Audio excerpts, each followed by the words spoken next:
all. But this lady is trying to embarrass me in front of a largely homosexual fan base. That's why she got canceled. Gay people don't take it kindly that you would, as a derogatory, call me gay. Gay people don't feel like it's derogatory. So why are you trying to shame me with something in a community I don't even belong in? There's no gay people saying I belong over there or been over there. You did, but I have no hatred of over there, and how dare you? You did a number on it, though. Hey. You did a number on it. That's legendary. No, you either believe in karma or you don't. Because I didn't even know any of the stuff that she had done to my fellow comedians until afterwards. I just know that it was a setup. Right. And remember, they tried to kill me this same weekend. Not in jokes, with a real gun in my real face on real camera. Understand I'm losing my life for participating in something that goes along with my job. Like, it's two comedians, what do you mean? And the world was okay with it because it was me. Had that happened to anyone else, the world went crazy when Will smacked Chris. This is a person pulling a whole gun on a comedian in the confines of their job. It's really a weird situation when they hate you that bad. Yeah. Yeah. You felt she hated you at that moment because you mentioned that she said it was going to be very professional. Oh, you won an Emmy, congratulations, you put the city on, you own for the city, yada, yada, yada. And now, did she mention anything about the Emmy on camera? I believe you saw the video and you know that none of that took place. See, the issue is that all the comedians have to come do these radio stations because you have to sell your tickets, and so that means you have to go to the radio station. Yes. I don't go to the radio station, and I don't make posts to sell tickets. I just don't. So you've not seen me. I'm not here in some subservient position where somebody sent me over. You here out of the kindness of your heart. You are. No, I'm saying in the interview situation. Yes, right. For sure. Yeah, and this person knew I wasn't there for that it's... But how hard, because you have to understand, she is a female. And so you have to be careful. You have to handle her with kid gloves. Sir, you want to go ahead and take that out? You don't want to be against equality, do you? No. What you just said was very unequal, sir. I think maybe you've had enough of this. Because I think I just heard you say that women are not equal and should be treated unequally. They want to be treated. You mean equal. As a comedian? No. Listen, you understand and I understand. Yeah. In certain situations, they want to be treated equal. Not all situations. Yeah. And what part of what you saw her get? She deserved everything you gave her. What part would have been different if she was a man? It would have just been more vicious. Yeah, that's my point. I took all the vicious and venom away because I didn't have any. Plus, I understood. I'm not trying to offend black women with short hair. I'm not trying to offend heavyset women. I'm not trying to upset fellow comedians. I'm not trying to do any of that, and I am qualified to be able to do none of that and still eviscerate you because I'm smart enough to know that I need to say that you have gnarled fingers because I know your limited education means you don't know what the word means. So you can't possibly respond to it. You're not sure of the meaning. And I'm going to continue hitting you because this is what comedians do. Right. You've been masquerading that you're a comedian too, and that's the fallacy. So nobody in boxing fights out of their weight class. Amen. If you're a 130 pounder, you don't just show up with the 160 pounders. You stay in your weight class. Is that what you wanted to do? No. That she was out of her league when it came to... Because I didn't want to do any of it. I know you didn't want to, but once she took it there, did you feel that you had to go there? Go where? You could have said, Wanda, I didn't come here for that. I just want to do the interview. I just want to talk about what happened. Oh, you misunderstand my job. My job is to be funny. My job is to be funny first. My first job is to be funny. My second job is to be respectful. My third job is to be immaculate and Gaza strip it. That's non-political.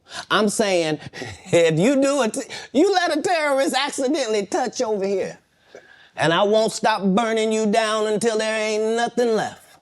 It'll literally be rubble on top of rubble, and I'll still be bombing. Why? Because that's why you should mind your business. This is what F around and find out is about. Right. You know, fuck around, find out, man, for real. Have you ever been booed, Katt?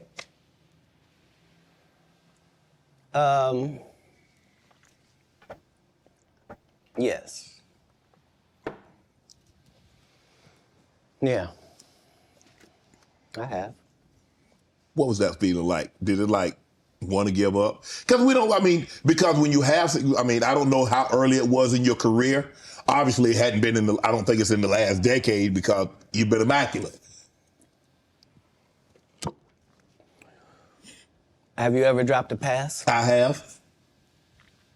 I've been booed too. You know the little segment between everything is fine and I got it? Or have you ever got more dislikes than likes? I have. And then you noticing where it is now? Mm-hmm. Yeah, it's that. The thing about, as a comedian, the audience's opinion is the only opinion that matters, not you, the writer, not none of that. And so I don't think any comedian has ever been booed unnecessarily either. They deserve it. If you trash, you trash. Yeah. I'm saying, what do they say when a guy shoots the air ball in the NBA? They say air ball to make sure everybody knows. But again, he still got to get back on D. Right. Like the game didn't end. He don't get to throw his hands up and sulk. Right. That's supposed to be used as a learning experience. Most comedians don't get booed enough. I mean, this is how you end up with a Michael Blackson, who's a real African doing a fake African accent. Okay, this guy is mad at me. All I did was give him the best advice of his life. Remember, he was wearing dirty dashikis. And I told him he needed to dress to be in the position that he's trying to say that he's in. And if you're the African king of comedy, sir, there's actually comedians in Africa doing comedy. If you're going to say that, you got to go to Africa and get a school, dude. Everybody got, you got to put in some work. And these guys, they take my advice. They change their whole persona. And then they hate me for it. And generally, I'm just too big to comment or make a statement about it or do a live or any of that. But when it gets to be a whole grouping of these guys, I got to come and talk to Shannon. I got to lay it down at the altar. I'm gonna you know every comedian. This is the other side of Kirk Franklin brain. In 3 days. This is the reckoning. 2024. The reckoning. You watch that. You know every comedian. This is the other side of Kirk Franklin brain. This is the reckoning. 2024. The reckoning. You watch that. You know every comedian that's been on my show. You watched every episode. No, that's not what you said. You said I know every comedian. You know every comedian. You're limiting me. Oh, you watched every episode because you know things. You know things. That's always where I'm trying to come from, whether it's comedic or otherwise. That's why even if you see me get arrested 10 times in a row on TV, as a fan of mine, you can be like, he finna be right out. Yeah, but they just said he didn't do it. He couldn't have. It's stupid. Why would he do something stupid knowing he got to come back and talk to us? Nah, they respect that every time it happens, I'm going to be free as a bird sitting out here talking to you about it, that it really was what I said it was. That's all. You end up, you come down, you're in L.A. Yeah. Now, I'm reading Katt Williams won Cedric the Entertainer's Anheuser-Busch Best Los Angeles Comic Award. Did you win that award, won Katt Williams? It's a simple yes or no. It's not a rhetorical question. It's a question that probably should have been asked to Cedric the Entertainer. I'm asking you. I got you here, though. I know. I couldn't believe Cedric didn't get asked that question. You still a dude's joking to give him an award, and then 10 years later you don't know nothing about it. Hey, but I promise you this. What? If he sees me again before he sees you, he'll be talking different when you see him. That's for certain. Whoa. That's the difference. That's what these comics understand, is that I'm not doing nothing for clout. I don't even recognize clout. But eventually the Lord is going to let me and you be in one hallway. A lot of these dudes go... Kevin Hart done went 25 years without ever being in the same building with me at the same time. If I go in the building, he walk out. You've never seen us in the same building ever in 25 years. Like, it's like that. 25 Why? years. I ain't even 25. Yeah. Because I'm really the product. It's not what you think. I am never under the influence of anything. I'm always in my right mind. I'm always a physical specimen. And when you see me, I'm much, much bigger than you had thought. I have far less play in me than you would like. And I'm relentless. I'm out there. I'm still, to this day, I play 11 games of basketball with a 20-year-old. The record is 92-6. This is just in the yard, just to the rack, just cause. You work out, Cat? You work out, Cat? Not to the gym. You don't work out in the gym? You do push-ups, sit-ups? My whole life it was just push-ups and sit-ups only. I would do like 100 push-ups a day. Just. I thought you were gonna say 1,000. No. Because this is literally every day. Right. This is not for the gram. You know what I mean? Yeah. Like literally 100 a day. And I would do push-ups, and then I tore both my rotator cuffs. And so it was only thanks to golf that I was even able to get my You a golfer now? back. I've been a golfer for quite some time. My short game is impeccable. I can't get you but 2 and some change off of the tee. Off the tee, but I'm still coming in for par guaranteed. Are you playing for the tips? No. I've found that you don't get anything for that. It seems very egomaniacal. They go, hey, Katt, for free, you can go further back. Hey, what? Wait a minute, does it still count the same? Hey, I'm up at the ladies' tee. Don't tell me my pronouns. On the golf course, I'm she, her, him, them, and they. Whoever at the front tee. I know we're joking, we're having a great conversation, but you did win the award. How did the award help your career? It had to help something, Katt. Nope. God, come on, Katt. I didn't remember it happened till you just said it. How can Cedric give you an award that was worth something? Everything Cedric and Ricky Smiley ever been in got canceled for not being funny. Damn. Ricky sat here and told you that they cut him out of every movie he did. They always had a reason. Like,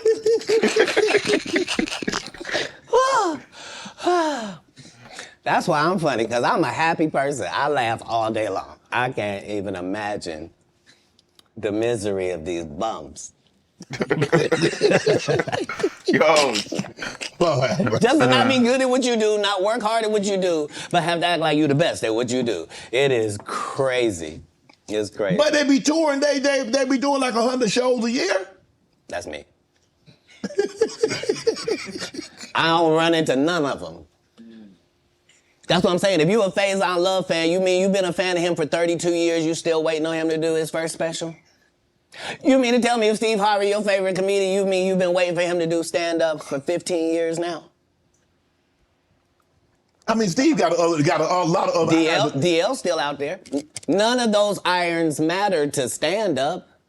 Who cares that they wrote a placard for you to do Family Feud on? Like, you're You're successful because we're surprised you can talk for a living and it's entertaining that you're going to say some funny country things. But not a writer. Right. Not a writer. How did you develop Money Mike and get it? Everybody talk Money Mike. How did you come up with that and said, you know what, this is how he should dress, this is how he should talk, this is how he should look, this is the kind of whip he should ride, this is how he should talk? So if you'll remember that was my first movie, just understand that what I did then, I've done with every single role, whether it was an Emmy-winning role or whether it wasn't, whether I was playing somebody homeless, whether I was playing a dirty vagabond on Atlanta, whether it was an eccentric guy in First Sunday, regardless of what the role is, the first thing I do is erase me from it. Okay. So anything that I would naturally do, that's what I'm not going to do because I'm playing a different character. You're playing the character, okay. Right. So I then create this person based upon real life circumstances. So I don't have to wonder what a pimp thinks because I've been in that position for a little while. I also worked manual labor for some time in my life, so I don't have a problem paying somebody that works. And I don't have a problem being a go-getter because I'm a go-getter. So I bring whatever I can to these characters. I was able to... The first week that I got the script, there was a pimp guy that used to be a pimp, but he wasn't anymore. He was a rapper now, and his name was Mac Minister. And he had been a pimp and was going to be a rapper. And I had never done a movie before. I was a stand-up, and I'm getting ready to do the movie. And so I was able to craft what a real pimp was like, what was too much. I didn't want to be stereotypical. Right. I did the research. I saw how many times people played pimps, and they were always...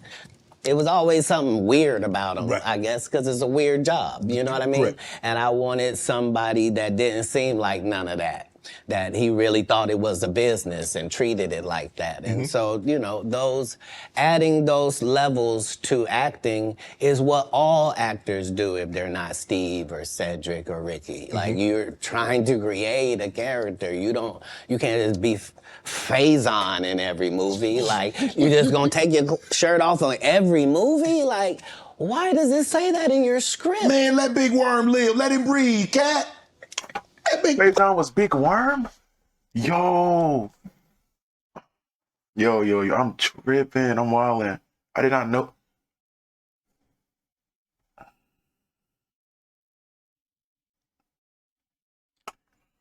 Bro, Let Big Worm breathe. Stall him out now. I'm an idiot.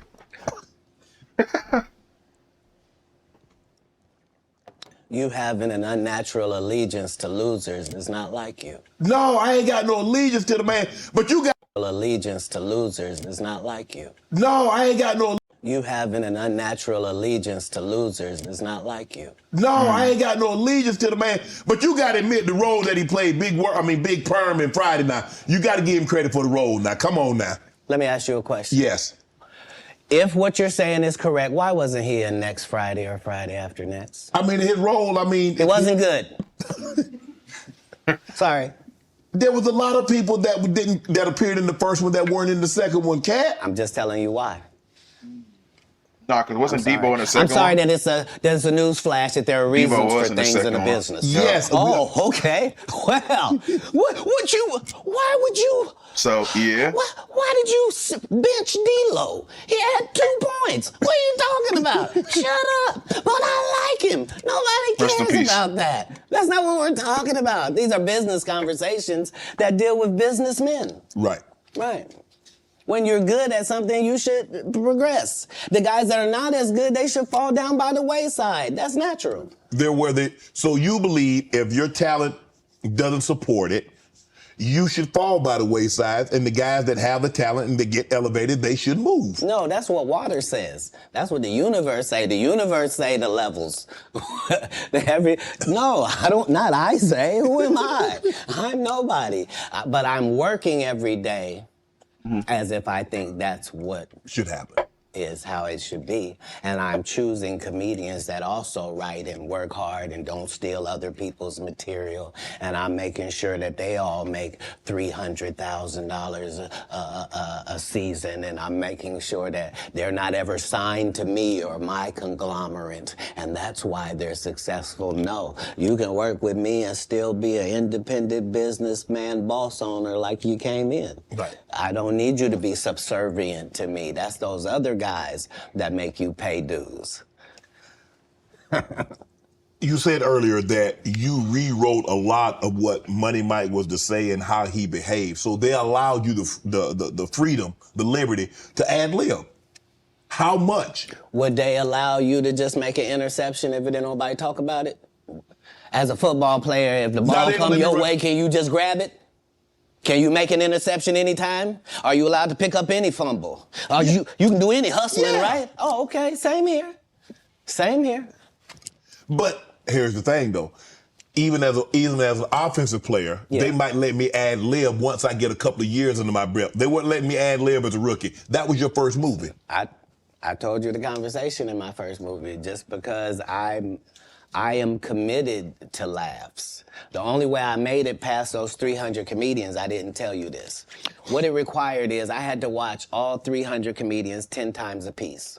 I watched your set 10 times of you performing, whoever you were, and then I counted how many laughs you got every time you did these amount of minutes. So if you told me this comedian and told me he did 30 minutes, I could tell you that he got 26 laughs in that 30 minutes because I had done the numbers on everybody. So I didn't just say I was funnier. I knew I was funnier than the comic you liked, and I could tell you how many jokes funnier I was, because that's how we judge stand-up. You do 15 minutes, I do 15 minutes. How do I know I'm funnier than you? Because you got 6 laughs, and I got 16.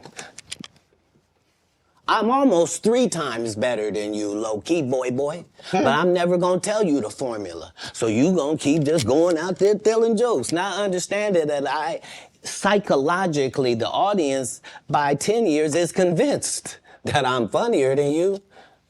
They just don't know why. Because I'm putting out more content, better. I had Terry Crews on here. He said at the time that you did the movie, you were homeless. Is that true?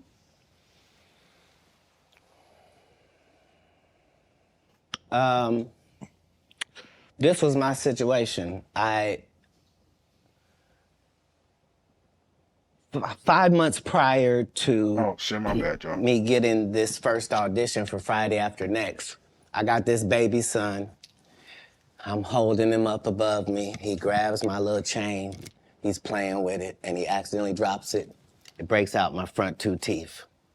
I'm in a situation now where when I go to the dentist, they telling me this gonna cost thousands and thousands of dollars to fix this right. They not telling me what it's gonna look like. I go get an estimate with no money involved, find out what I need to do. They find out you got a tumor in your upper jaw, so we're gonna have to do a whole surgery for you. It's gonna be 100 bands. I don't have it. And Wait, so his son knocks out his teeth. He found out he has a tumor in his jaw. That's God right there. so we're gonna have to do a whole surgery. He's playing with it, and he accidentally drops it. It breaks out my front 2 teeth. I'm in a situation now where when I go to the dentist, they telling me this gonna cost thousands and thousands of dollars to fix this right. They not telling me what it's gonna look like.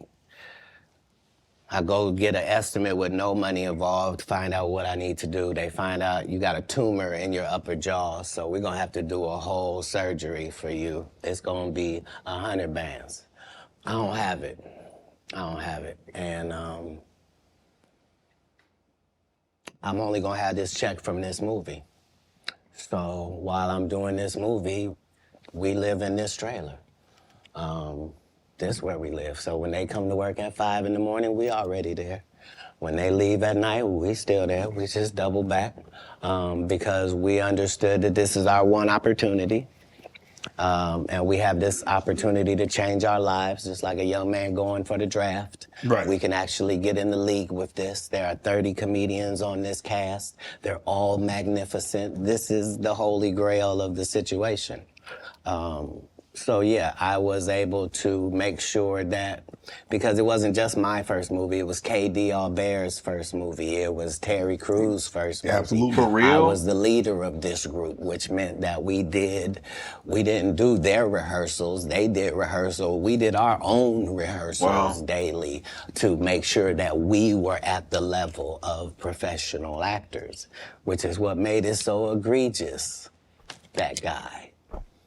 Saying, I was supposed to. You were supposed to what? Katt, he did have a good part in the movie, man. The Santa Claus was funny, man. The dude said the entire time we were filming, I can't play this role. They got a bandana over my nose and my mouth. My family not even gonna know who this is. So yeah, tell your story.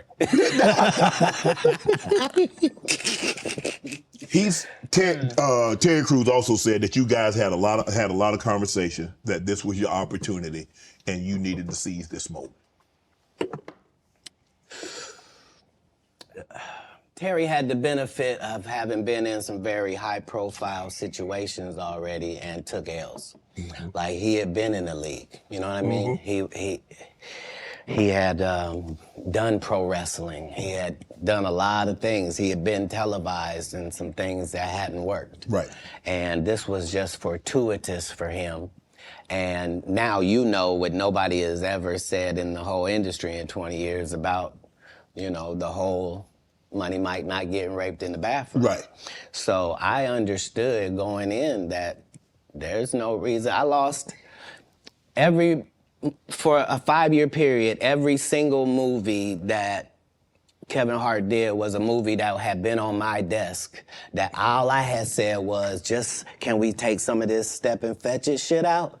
And then I can do it. Like, it don't need to be overtly homosexual, because I'm not homosexual, right? It doesn't need that to be funny, right? Mm-hmm. And me saying that and them going, oh yeah, no problem, and then going to give it to this other guy and having him do it just like it was, and acting like I'm a bad person because I keep standing on my standard. But yeah, it's interesting, but I wouldn't change it for the world. Like, again, I'm on the winning side of these decisions. You know, look, I've had Cube, I've talked to Cube, and a lot of people say Cube doesn't pay. What's your relationship with Cube, and what did that opportunity mean for you? Well, the ungrateful bastards that would say anything about Cube's payment, you shouldn't even talk to them anymore. Like, you don't go to Goodwill, you don't go to a Goodwill thrift store and go, look at all this cheap ass shit. Why don't you shut up? Why don't you shut up? You could have went to Hermes. Why you didn't go to Balenciaga? Why you didn't get a bowl of the Balmain? You want to have that conversation? Right. What you mean, the independent black dude who's filming it partly out of his fucking pocket? What you mean he didn't pay you enough? They weirdos. Weirdos that felt like they earned the opportunity because they were big. No, yeah. I understood. That ain't no $200 million movie. Well, I mean, how much did you expect you was gonna make? Well, I made enough to get them teeth fixed just like you did. Yeah. So it was no harm, no foul. I knew that I was gonna go from there, and there was no turning back for Katt Williams. Okay. Well, here's the thing. I wrote it. What I'm saying if I did it and I did a good job at it, you can thank me. I was involved. Right. I'm not gonna come later on and tell you, I never even read the whole script. So how you know what roles? What? What do you mean you never read the these guys' whole job is to present something, unfortunately. And I'm just not a presenter. If you ask me a question, I'm just gonna tell you the truth of how it went. Would you be willing to do another Friday? Cube already asked me to write it. I was supposed to have been writing it. This is what these guys are mad about. Like, we lost some great people before this movie could come out regardless. Right. And so, yes, there desperately needs to be one. But we miss John Witherspoon in a way that can't really be quantified, if I'm being honest with you. And the Chris Tucker that we got now is Epstein Island Chris Tucker, not Smokey. Oh, Lord. Whew. If I didn't know no better, I'd tell you he's the greatest. I don't care what you say. To be confident and not delusional is a real skill. Most of these confident people we see is really delusional. Well, you don't think they asked Chris Tucker to come back in the second Friday? They did. Smokey was all in Smokey. There ain't no Friday without Smokey. We all agree to that, and there's no next Friday without Friday, and there's no Friday after next without Nah, Friday. we talk about the road because you said that they don't. Here's the thing. Okay. Here's the thing.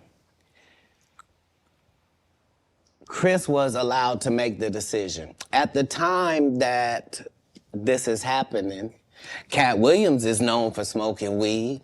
Willie Nelson is known for smoking weed. Right. Snoop's known for smoking weed, but none of us is really known except Willie. And I'm saying, Chris Tucker didn't want to be the poster child for smoking weed. He don't smoke weed like that. Right. He in the church. He Michael Jackson's best friend. Christmas. Michael Jackson called him Christmas. You ever met a man that gave you a little nickname like that? No. Me neither.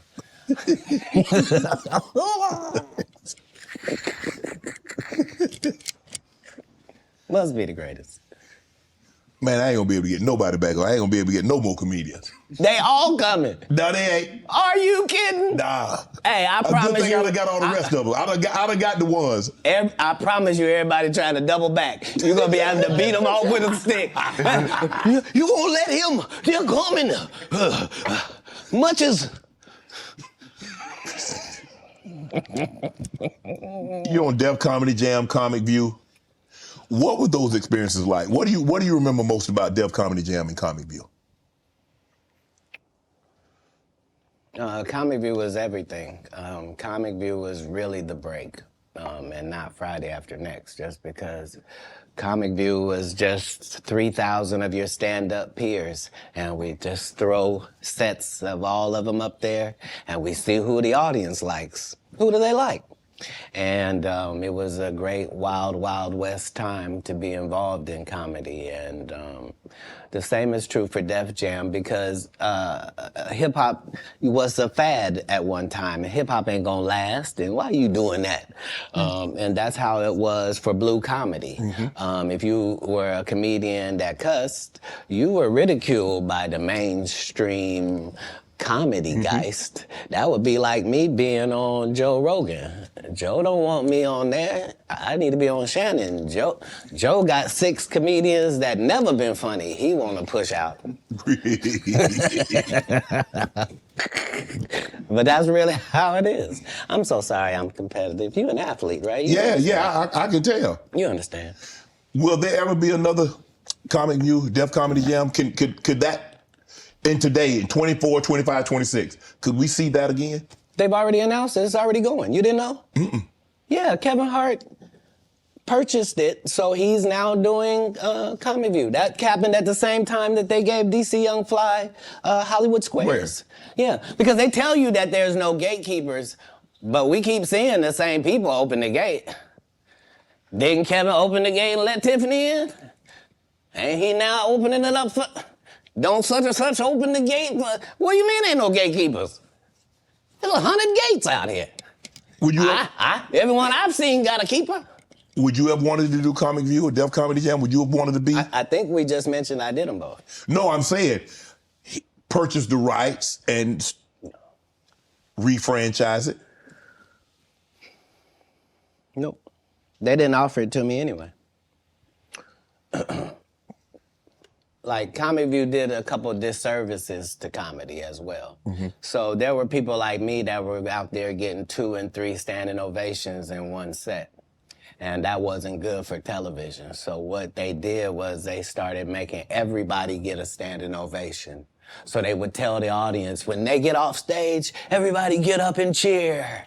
And so now the fact that I'm the only one out there going to get standing ovations is now making people think everybody get a standing ovation. And that's not how comedy is. So I understood why that couldn't go anymore, because remember Ricky Smiley sat right here and told you a story about how he performed with Mike Epps and Katt Williams when he did Comic View, and to let him tell it, he was funnier than both. My name Lil Dow. You're talking about the special needs. That's good. That's a different time. That's some clever material. That was a different time, Katt. No, it wasn't. It was the time I was there. But I'm saying... That time, this time, same times. No, but I'm saying... Just like people that tell you the Egyptians, they not black.